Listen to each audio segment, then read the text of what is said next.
Alors, pour comprendre l'enjeu que je vais vous raconter maintenant sur l'envers de la dette en Afrique, il faut voir ce qui s'est passé depuis l'an 1000.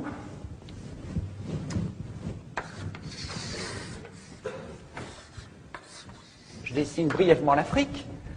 En l'an 1000, les Africains, ils naviguaient jusqu'en Chine. Il y avait de très grands États en Afrique. À la même époque, nous, en Europe, on clapotait péniblement dans la Méditerranée. Donc, en l'an 1000, les Africains, ils avaient l'économie de subsistance, ils avaient l'échange local, et ils accédaient à l'économie monde, à la macropolitique, à l'économie monde, etc. De même, il y a tout le travail d'Anta Diop sur l'influence, enfin, le rôle des civilisations africaines dans l'Égypte, etc. Donc, tout ce mépris que nous avons et qui est au cœur de ces relations franco-africaines, ce mépris qui consiste à dire qu'il n'y a pas de créativité politique et culturelle en Afrique, est une absurdité totale. Seulement, qu'est-ce qui s'est passé par la suite?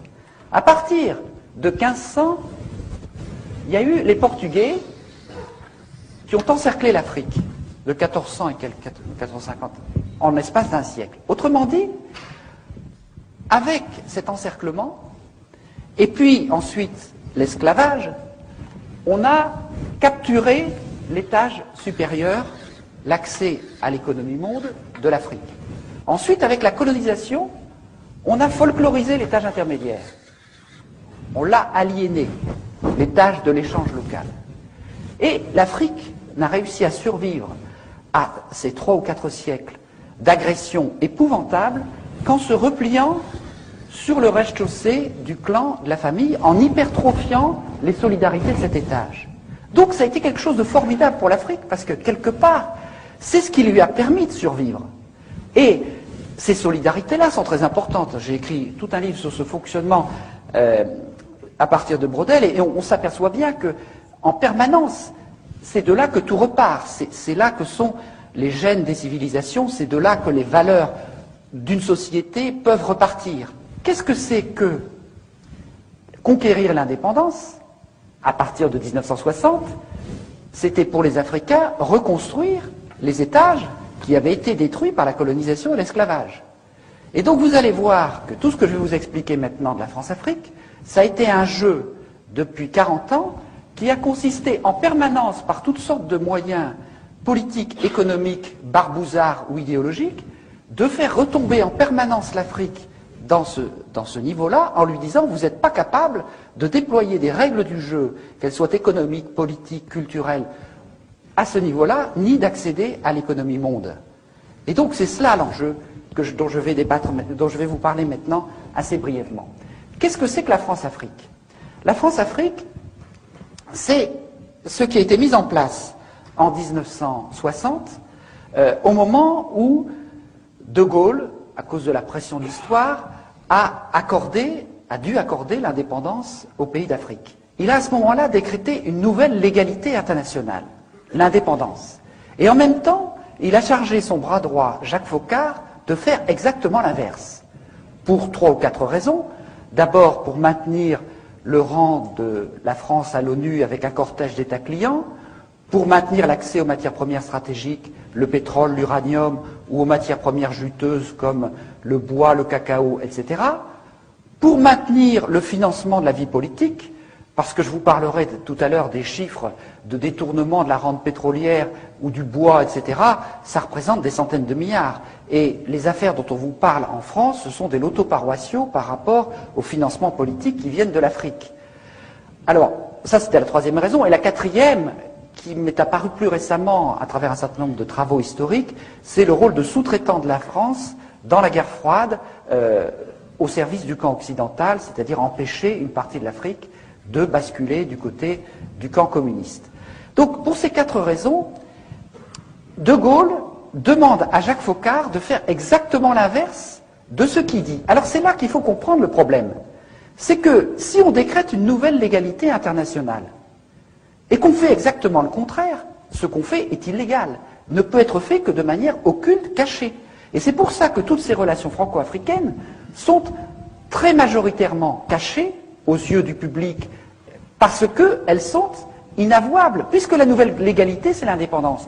Autrement dit, la France-Afrique, c'est comme un iceberg.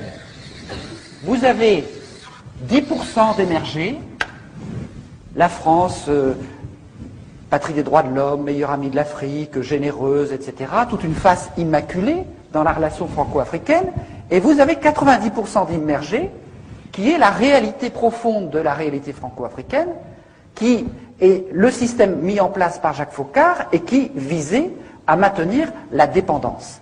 Quels étaient ces moyens inavouables? Je vais très vite parce que je voudrais ensuite passer à l'actualité et puis aux enjeux actuels.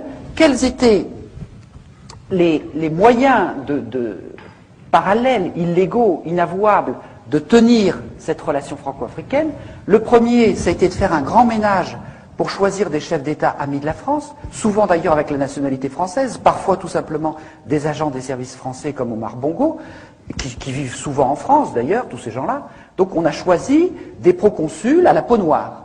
On les a choisis comment? D'abord par une guerre civile épouvantable au Cameroun, qui a fait entre 100 000 et 400 000 morts, une guerre digne du Vietnam qui ne figure dans aucun manuel d'histoire. Ensuite, en assassinant les chefs d'État légitimes élus par la population, comme Sylvanus Olympio au Togo, qui a été assassiné par 4 sergents-chefs revenant de la guerre d'Algérie, dont l'un d'entre eux est toujours au pouvoir, Eyadema, tout cela sous la supervision de l'officier français qui était chargé d'assurer sa sécurité. Barthélemy Boganda, par exemple, le centrafricain, est mort dans un accident d'avion suspect. Donc on a fait un grand ménage. Ensuite, les autres, on les a promus par la fraude électorale ou par la corruption, les moyens classiques. Il n'y en a qu'un seul qui a résisté, qui est Sékou Touré, mais qui a connu tellement de vrais complots en l'espace de 2 ans qu'il a fini par en voir défaut et par devenir paranoïaque, donc par être écarté quelque part du jeu. Donc on a mis en place un certain nombre de chefs d'État amis et on a pu tenir ce système par un ensemble de mécanismes parallèles que je n'ai pas beaucoup le temps de décrire, mais sur lesquels on reviendra si vous voulez. C'est une présence mercenaire, mais ces mercenaires comme Bob Denard, c'était déjà des vrais faux mercenaires, puisque chaque fois qu'il avait un procès, l'ensemble des services secrets venait dire « Mais monsieur Denard travaille pour nous, ce n'est pas un mercenaire, c'est un corsaire de la République ». Donc on voit bien que c'était des moyens occultes qui en fait ne trompaient pas grand monde. Mais il y a d'autres moyens beaucoup plus subtils, beaucoup plus forts, c'est les entreprises faunées des services secrets français, notamment Elf, dont le Floch Prigent, l'ancien PDG, nous explique simplement que Elf, c'était le fauné des services secrets français, c'est-à-dire que les dizaines, les centaines de milliards prélevés sur le pétrole, entre le prix d'achat très faible et le prix de vente, et aussi avec les quantités de cargaisons non déclarées, une cargaison non déclarée, ça fait chaque fois 150 millions de francs. Bon, tout cet argent a permis de mener un certain nombre d'actions secrètes, par exemple la guerre de la France contre le Nigeria, cette fameuse guerre du Biafra, pour conquérir la partie pétrolière du Nigeria, mais aussi tout un tas de coups d'État, de guerres civiles, de trafic d'armes, dont je vais vous parler tout à l'heure. Et tout cela a été alimenté par un certain nombre de circuits financiers parallèles, par les surfacturations des gros chantiers, par un certain nombre de petites entreprises de sécurité dans l'environnement pétrolier qui faisaient payer 3 fois leurs prestations et qui étaient dirigées par des gens comme Denard. Donc la différence servait à leurs bonnes œuvres. Ou bien les missions de coopération, nous en avons eu la preuve, avaient des petites sociétés barbouzardes qui leur facturaient 3 fois le prix pour se mettre de côté la différence et puis pouvoir mener leurs actions parallèles. Donc on a mis tout un tas de mécanismes qui permettaient de pomper le fric, si vous voulez, des pompes à fric, qui permettaient de tirer une bonne partie de la substance de la rente des ressources africaines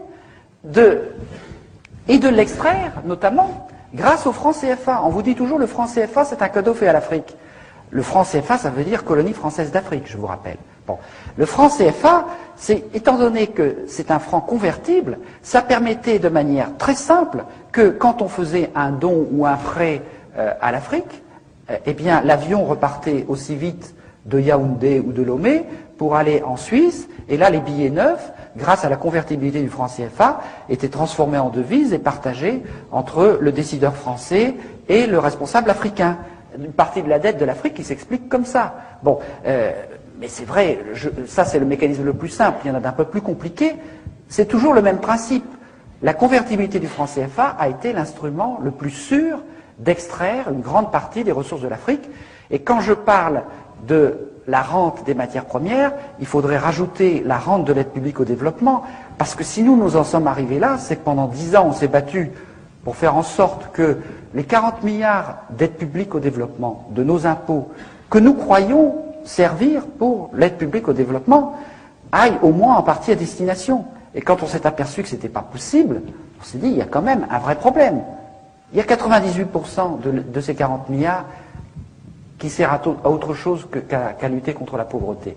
Il y en a la moitié qui est détournée, une autre moitié qui sert des objectifs de prestige ou de politique d'influence, et il y en a à peine 2% qui sert à lutter contre la faim ou les problèmes de pauvreté. Nous avons fait une statistique qui montre que quand vous comparez l'aide publique française par habitant avec la richesse d'exportation des pays, eh bien plus le pays est riche, plus il est aidé.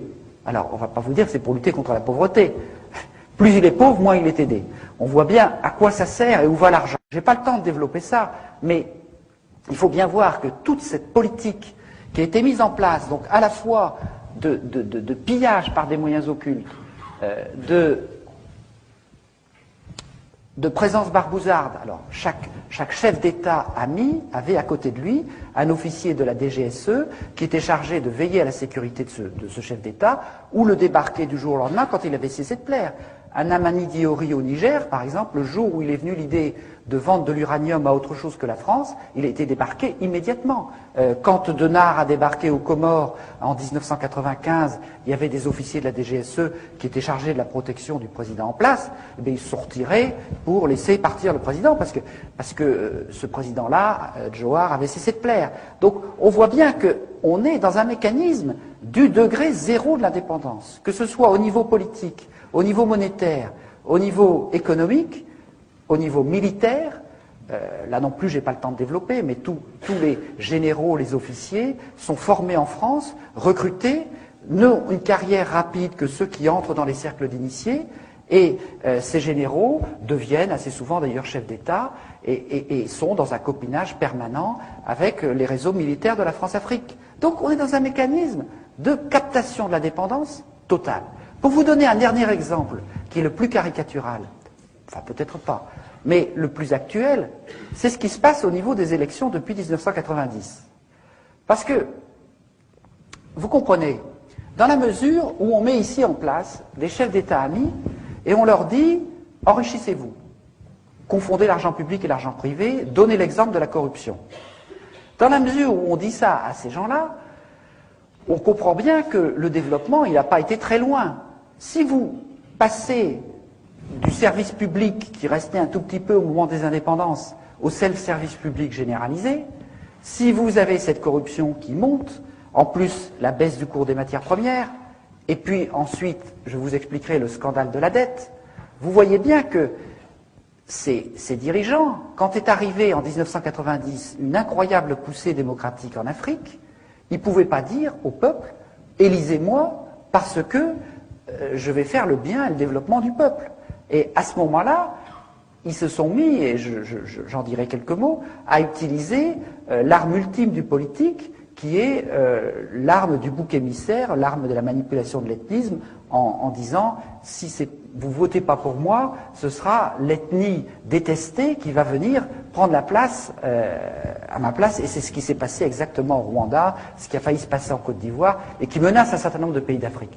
Mais pour assurer en même temps la continuation de ces régimes usés mis en place par la France-Afrique, on a trouvé une formule extraordinaire de coopération en iceberg.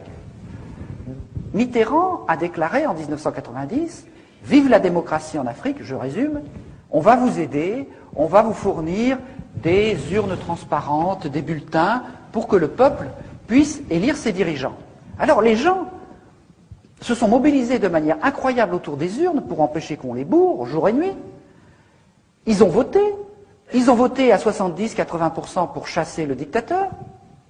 Et puis, en même temps qu'on faisait cette coopération à ce niveau-là, on envoyait dans la capitale, auprès des ordinateurs chargés de centraliser les résultats, des coopérants très spéciaux issus des réseaux Pasqua ou de la mairie de Paris, où en fraude électorale on est relativement adroit, et avec des logiciels un peu spéciaux, on faisait en sorte que les 80% de votes contre le tyran se transforment en 80% de votes pour le tyran, ou en 52% s'il était modeste.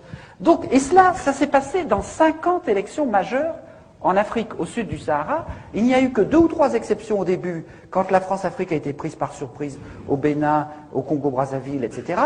Et puis, 2 ou 3 à la fin, quand des peuples ont trouvé la parade. Au Niger, par exemple, il y avait un dictateur installé par Focard, il a été renversé, la France a hurlé à l'interruption du processus démocratique, n'est-ce pas, puisque le dictateur a été renversé. Et donc, les officiers qui avaient renversé le dictateur ont organisé des élections tout seuls, et ça a été les élections les plus incontestées d'Afrique depuis 40 ans. Bon, au Sénégal, où il y avait un régime ultra corrompu, ils ont trouvé la parade en jumelant les téléphones portables et les radios locales, ce qui fait qu'ils ont annoncé en direct les résultats, court-circuitant les manœuvres qui se passaient à ce niveau-là avec les réseaux france-africains. C'est pour ça qu'on a retardé l'apparition des portables au Tchad. Bon, donc, on a mis en place un tas de systèmes qui permettaient, et c'est le cas, je ne vais pas vous détailler toutes ces élections, mais ceux qui connaissent un peu l'Afrique le savent, ça a été le cas au Cameroun, au Gabon, au Togo, à Djibouti, en Mauritanie, encore récemment au Bénin, et c'est ce qui est en train de se jouer à Madagascar, où il se passe des choses absolument extraordinaires ou monumentales, où il y a un mouvement depuis 3 ou 4 mois pour affirmer la légitimité d'une élection contre une pseudo-légalité d'une commission constitutionnelle totalement bidon. Et si le peuple de Madagascar gagne, c'est quelque chose de très important pour l'Afrique parce que ça va donner des tas d'idées à beaucoup de gens. Donc je vous invite vraiment à soutenir le combat du peuple malgache parce que c'est un combat absolument décisif pour l'Afrique. Parce que c'est un combat pour essayer de vaincre cette fatalité imposée de l'extérieur et vous observerez bien entendu que la France prétend qu'il faut défendre la légalité en l'affaire. Bon, la France, pourquoi? Parce que Madagascar a des émeraudes, parce que Madagascar a un tas de choses qui passent toujours pour le financement des partis politiques.